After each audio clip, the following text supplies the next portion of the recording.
we've talked now for a few weeks about what happens in the absence of Brandon Graham being your best pass rusher. What kind of guys are going to be able to take the next step and try to get to the quarterback? You had Nolan Smith record a sack. You had Josh Sweat get a sack. You had Jalen Carter causing absolute pandemonium and mayhem. Actually, Jalen Carter had a very good game. Jalen Carter also had a moment in this one that caused a bit of a riff potentially on the sideline, which some people looked at as being a very big negative. There were a couple of other plays in this game that were problematic, but here we're going to throw this really quickly over to the play very late in this game that could have been a legitimate momentum shifter for the Steelers. And it was Jalen Carter taking a swing, and it pissed off Nick Sirianni something fierce. We're going to go out to this really quick. So I'm sure you've all seen this, but if you haven't, I mean, he throws an open hand swing, and that could have been bad, very bad. And that actually led to Nick Sirianni trying to get over to Carter to talk to him on the sidelines the next time that they were both over there together. And that's where you saw a massive man, an absolutely massive man, Clint Hurtt. Clint Hurtt's the defensive line coach. I think we all kind of laughed when we saw the guy's name at first. We're like, that's just a massive human being.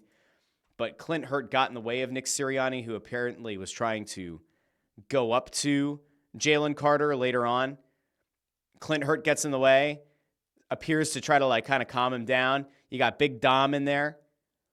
So this could have been the next thing to overshadow things, right? So let's do a little bit of the breakdown here. You got Sirianni trying to get around. Now you got Big Dom behind Nick Sirianni.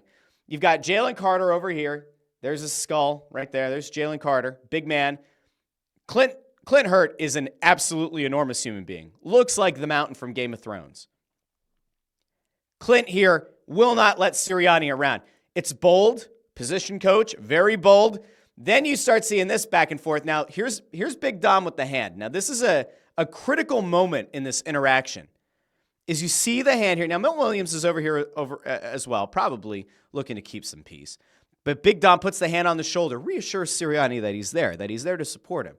Now, these two get a little bit close. There's kind of it's probably very loud in the stadium. Now, Big Dom has changed his own positioning. Big Dom went from the backing up Nick Sirianni to now getting behind Clint Hurtt because it seems like Sirianni maybe gets a little bit more heated. And now you've got Big Dom where you're like, we have two big dudes now. All right, we got two big dudes in between. Jalen Carter's not even paying attention. He's got a big smile on his face. He knows the defense has been largely dominant all day. Now, this isn't quite like CM Punk a couple of weeks ago on Monday Night Raw telling Seth Rollins, I don't even think of you. I don't even think about you. Now, Big Dom goes over to approach Jalen Carter. Clint Hurtt and Sirianni, they have their own moment over here. And now it looks like we've calmed down. Big Dom starts to engage here. Now, what I did miss along the way here is Williams going through. So Williams kind of, he splits the gap here, and then he goes over and talks to Carter. So there might have been people who were really worried for a second. Like, what does that mean? Is this going to be the thing that comes out and overshadows the game? The answer is no, it didn't overshadow the game. In fact, this is why I say this show is fair and balanced. We report, you decide.